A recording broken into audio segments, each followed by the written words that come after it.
Hola a todos, bienvenidos a Filosofía de Película. Yo soy Oscar. Un saludo muy especial a La Guardia Reacciona, que hizo una reacción de un video mío. No lo he visto, vi los primeros minutos nomás, pero gracias por la atención. Me llamó la atención algo que dije yo, que Novi es lo peor que ha hecho Disney con Star Wars. ¡Wow! Que eso envejeció mal rápido, ¿eh? Un año y medio después, no sé ni siquiera si hace podio hoy esa serie. Pero bueno, gracias. Saludos desde Chao do Río, Galicia. Saludos, cuasi paisano. Eh, Estuve buscando fotos en Google Imágenes. Qué lugar precioso. Sabía que había un lugar de Galicia llamado así, pero nunca lo había buscado. Qué lugar hermoso. Y bueno, mis antepasados deben haber sido de ahí, sin dudas. Yo, claro, viéndolo hoy en 2025, uno piensa, cambiaste esto por Buenos Aires. ¿En serio? ¿En qué estabas pensando? Pero es muy bonito en la foto, pero la situación política, económica, sobre todo la situación política un siglo atrás, era complicada. No fue una locura irse de ahí, pero qué lugar precioso.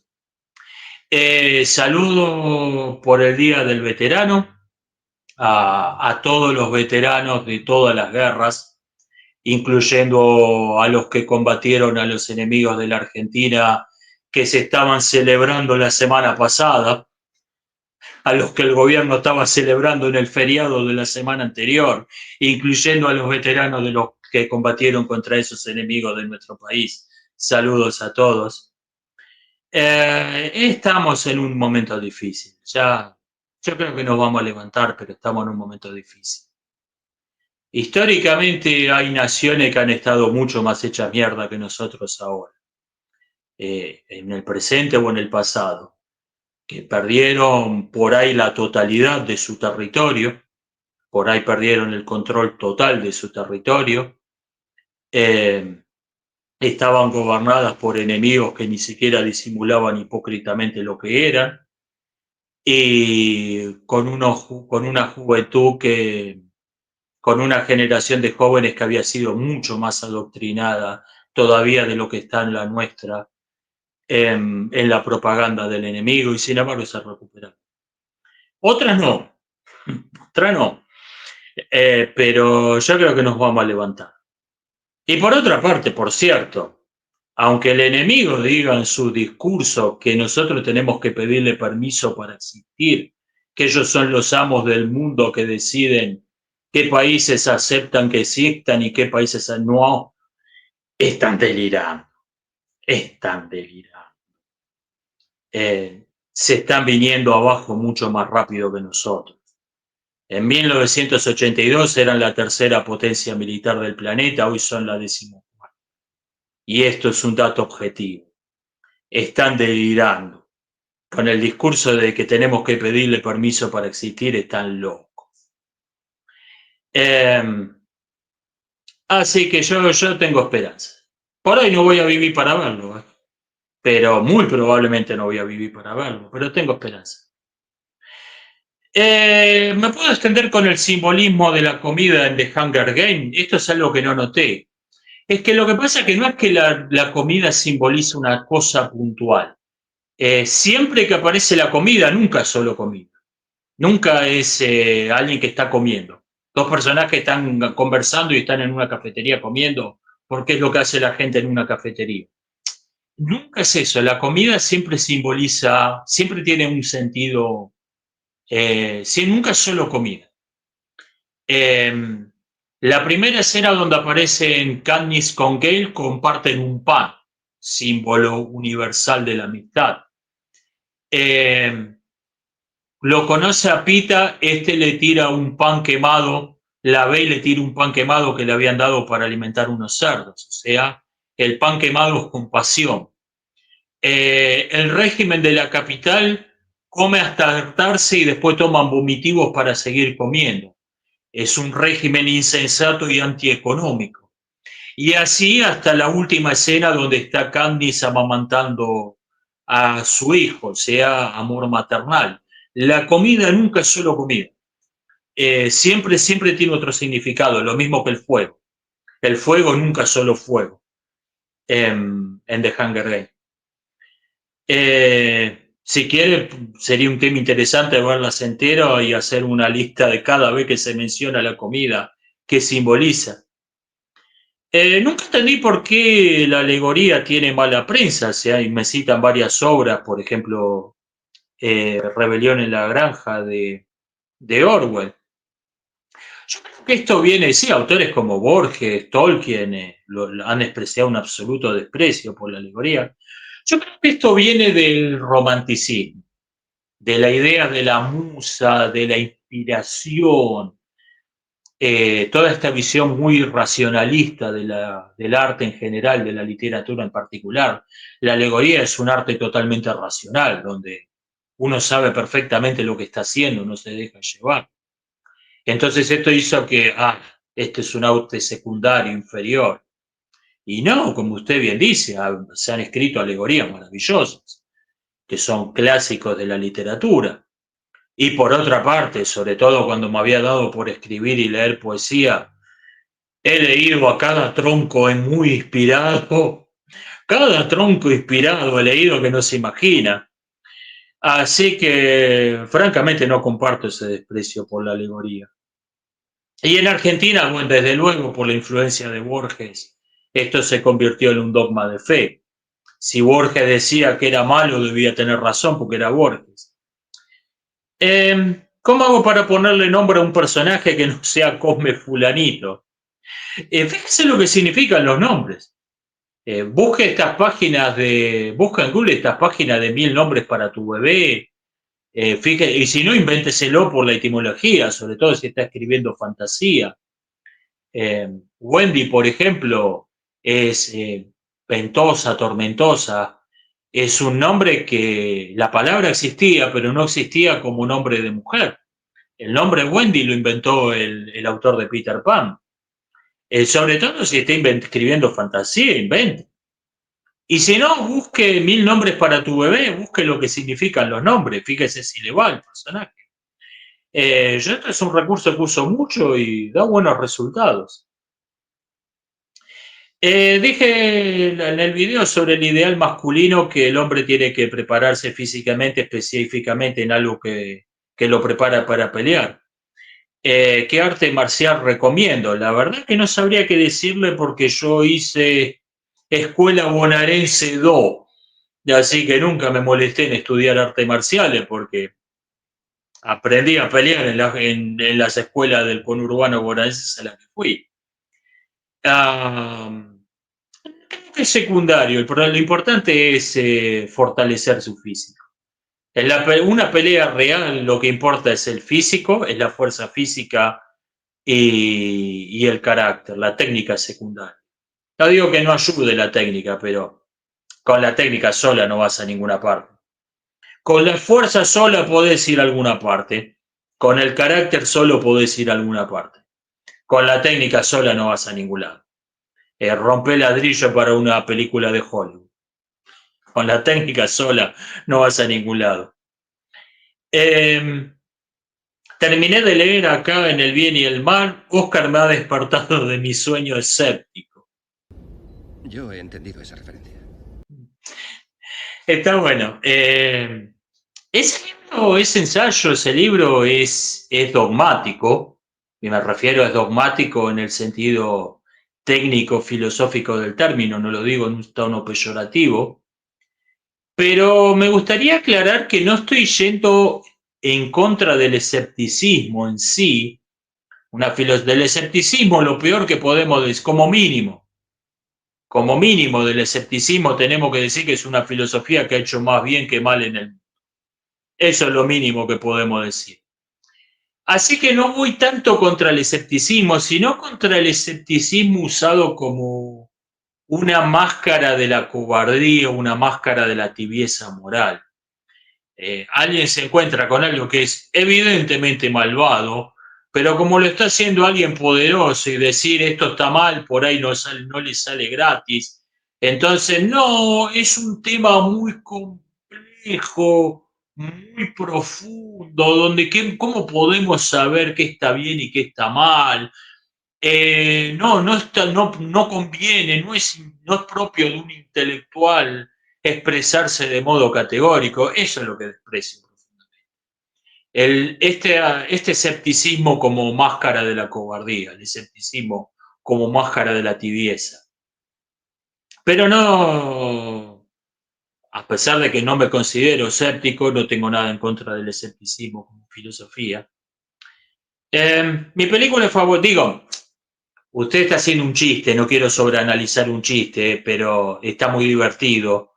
Pero bueno, me dio pie para hablar de algo que quería hablar, hacer una aclaración que convenía hacer.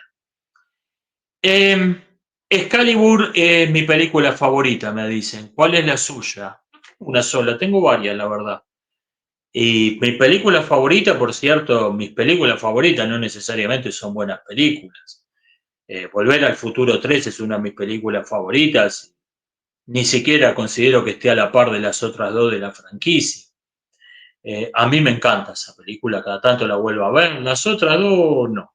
Me gustaron, pero la que vuelvo a ver cada tanto es Volver al Futuro 3. Amo esa película. Es inferior, sin dudas. Eh, Hay algunas que en algún momento tenían muy alta estima, como Gattaca, y se me han ido cayendo un poco. Y otras que por el contrario han ido creciendo, como El Día de la Marmota, que cada vez me gusta más. Y hay algunas que yo diría que estas vendrían a ser mis películas favoritas, que son permanentes. Me enamoré de esas películas la primera vez que las vi, las vuelvo a ver cada tanto y me encantan. Carros de Fuego es una sin dudas, Azul, la primera de la trilogía de los colores, esas creo que son sin duda mis películas favoritas porque no hay ningún pero. Me gusta, pero no es buena, antes me gustaba más que ahora, esas son mis películas favoritas. Si tengo que elegir una, Carros de Fuego. Carros de Fuego, mi película favorita. Si tengo que elegir una, pero repito, no tengo una película favorita. Me preguntan qué pienso de varias medidas antidemocráticas que han tomado varios países de la OTAN, leyes contra la libertad de expresión, proscripción de partidos, proscripción de candidatos. Estamos viviendo tiempos difíciles. Yo creo que es particularmente grave la criminalización de la oposición en Estados Unidos, el hecho de que si vos decís algo contra si vos expresás una opinión en contra del gobierno, sos un terrorista y podés ser juzgado por terrorismo. Esa creo que es particularmente grave porque procede de un gobierno que se promocionó en la campaña electoral, se promocionó hipócritamente como los paladines de la libertad de expresión, los guardianes de los defensores de la libertad de expresión. Creo que es particularmente grave por eso y además por ser la potencia hegemónica de la liga. Tucídides decía que las ciudades tienden a aliarse con aquellas que tienen la misma forma de gobierno, aunque esto no sea lo más conveniente estratégicamente, y que esta era la ley principal que regía lo que nosotros llamamos política internacional. Ahora bien, esto tiene una implicación particularmente preocupante, y es que una liga puede servir para impulsar una forma de gobierno deseable, digamos la democracia. La cláusula democrática de la OTAN fue algo que hizo mucho bien en el mundo. Más allá de lo que piense de esa organización en otros aspectos, con la que, por cierto, mi país estuvo en guerra. Pero creo que es algo que hizo mucho bien en el mundo. El problema es que por la misma ley, esta misma ley de aliarse con los que tienen formas de gobierno parecidas, si la OTAN deja de ser democrática, no va a ser meramente neutral, sino que va a ser antidemocrática. O sea, esta neutralidad actual de vos podés ser miembro, aunque no seas una democracia, podés ser miembro igual, esto es algo temporario, por inercia de la época de la cláusula democrática, que en nuestros días es una cláusula de papel. es una norma de papel. Si deja de ser una liga democrática, se va a convertir en una liga antidemocrática. No es que vas a poder ser miembro a pesar de que no seas una democracia. Va a ser obligatorio que no seas una democracia para ser miembro. Y entonces la OTAN se va a convertir en algo tan nefasto, tan siniestro, como lo fue el Pacto de Varsovia, que fue la razón de existir de esa liga. El enfrentarse a formar una alianza de países democráticos para resistir al Pacto de Varsovia fue la razón de existir de esa liga. Se puede llegar a terminar convirtiendo en algo tan nefasto, en algo tan siniestro como fue el Pacto de Varsovia. Por eso me preocupa especialmente Estados Unidos, porque es la potencia hegemónica. Me dicen, si no existe el alma, quiere decir que otra persona con mi mismo ADN vendría a ser yo. El ADN, las vivencias, los recuerdos. Es más complicado el de la identidad, pero yo creo que el mito del alma no, o el dogma teológico del alma, como quieras llamarlo, no resuelve la cuestión, porque si alguien tiene mi mismo ADN, es físicamente igual que yo, tiene los mismos recuerdos, la misma personalidad, exactamente igual que yo en todo, pero tiene otra alma, ¿ok? ¿Y qué significa tener otra alma? Eso me suena a un número de producción divino, un número de identificación divino. Es un número que tenemos para el alma, vendría a ser un número para que Dios se acuerde de quién es quién. Realmente no creo que cambie nada, pero sí, ¿qué pasa si alguien es exactamente igual que yo en todo? ¿Soy yo o es otro? El tema de la identidad es un tema filosófico muy complejo y creo que realmente que el alma no lo resuelve. El alma no lo resuelve. Alguien me dice que en Roma la pseudohistoria era la religión. Sí, figuras como Rómulo tenían una especie de culto religioso, los héroes nacionales. En Latinoamérica hubo algo de esto también.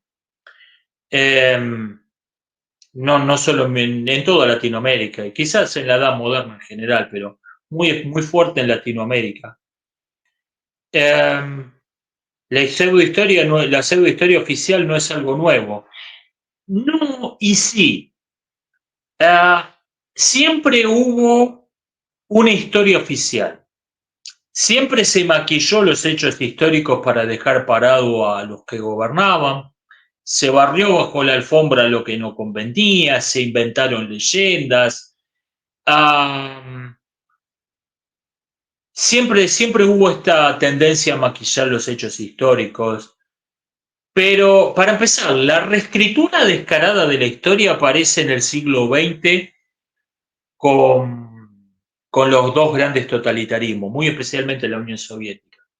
Los otros no duraron tanto, no tuvieron tiempo para hacer lo que hizo la Unión Soviética.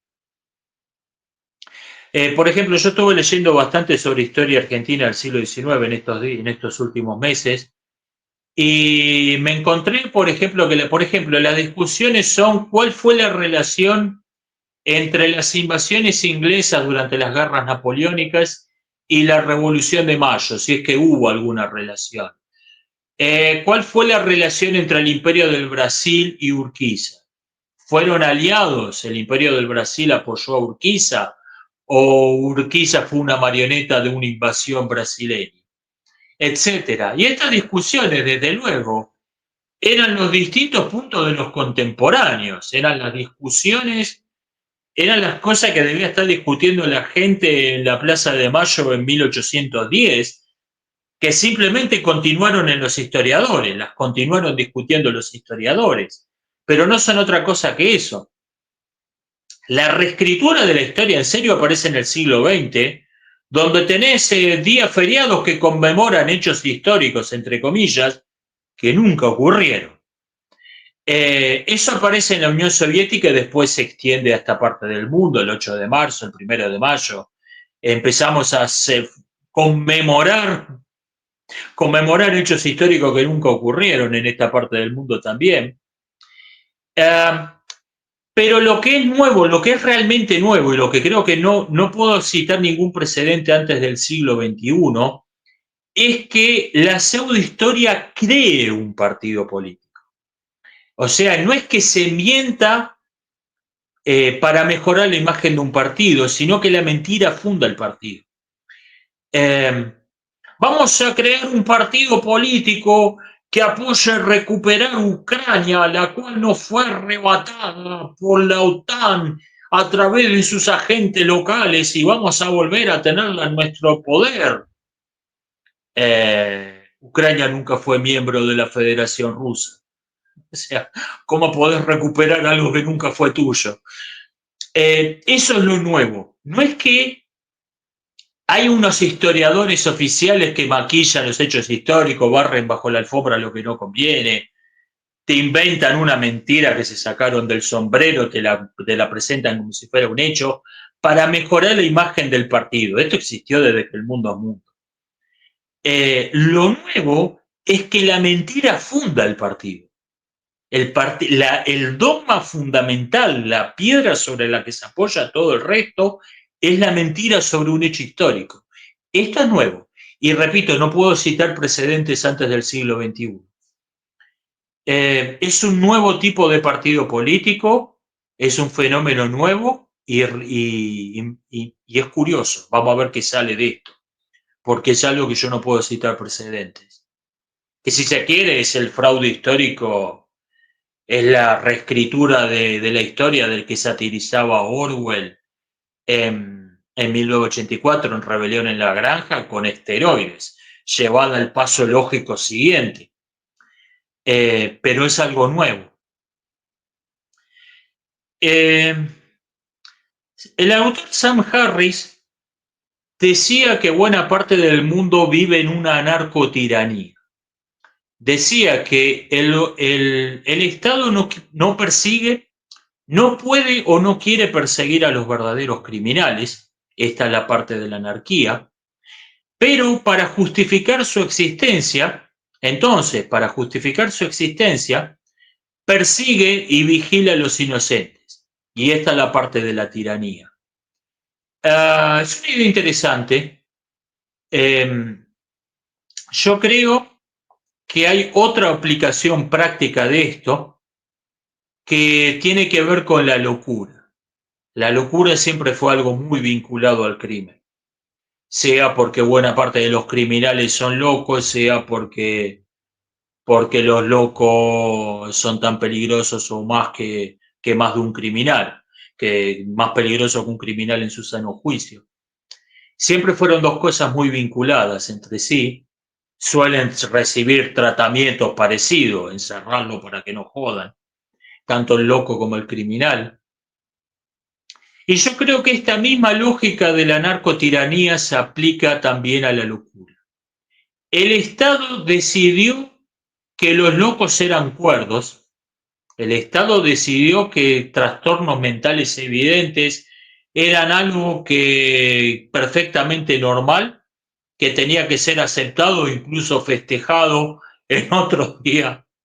Total, los feriados podemos tener 365 días feriados, tenemos stock para rato, que debía ser celebrado en otro día, y algún trastorno mental. Y entonces, como el Estado ha decidido no tratar,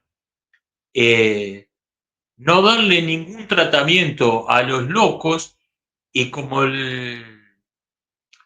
la sociedad necesita la distinción entre cordura y locura para establecer qué es lo normal y lo que no, ha tenido que considerar que los cuerdos están locos, que los cuerdos son los que están enfermos mentalmente. Entonces tenemos el delirio obligatorio. O sea, hay cosas que está prohibido ver, hay cosas que está prohibido ver, hay cosas que está prohibido saber, y hay cosas que no se corresponden en la realidad, de las que tenemos obligación de hablar como si fueran reales, como si existieran. Esto tiene un nombre, se llama alucinación, se llama delirio. Entonces, como el Estado ha decidido que los locos son normales, entonces impuso, esta es la parte de la anarquía, entonces le impuso el delirio obligatorio a los cuerdos. Y esta es la parte de la tiranía. O sea, tenemos una narcotiranía de la cordura / locura. En nuestros días, del mismo modo que tenemos una narcotiranía respecto de los criminales y los ciudadanos decentes. Esto obviamente tiene mucho que ver con la pseudohistoria institucionalizada, que es básicamente un delirio histórico oficial. Pretender que una guerra civil nunca existió, pretender conmemorar hechos que nunca existieron. Esto ha sido todo por hoy, nos estamos viendo, hasta la próxima. The era of woke was defined by passionate identity politics, but dispassionate creativity and regard for source material. In the wake of woke, we are now in the era of slop, which is just dispassionate entirely. Slop content is colorful, shiny and new, but feels like a copy of a copy of a copy. Slop is low-effort content that makes and leaves no impression, has no meaning or cultural impact, is basically watchable but has no rewatchability, and no one involved cares. It is high energy but without intensity. It has a huge budget and vast resources, and squanders them. Slop is about producing content for the sake of having something for sale. It supposes that mainstream viewers are comfortable with tired tropes and cliches, and that much of the audience is young and dumb enough to not register them as tropes and cliches. Slop happens because studios don't understand why a certain IP works or why it got popular, and don't properly understand the audience, or when to call it quits, or who to put in charge. Slop is a result of second-screen engagement becoming a typical part of media consumption. Instead of fighting it, companies now design content around the assumption that audiences won't be fully paying attention. Good storytelling relies on pacing, subtle cues, and emotional build-up, all of which are weakened if the audience is constantly glancing at another screen without absorbing the themes or ideas.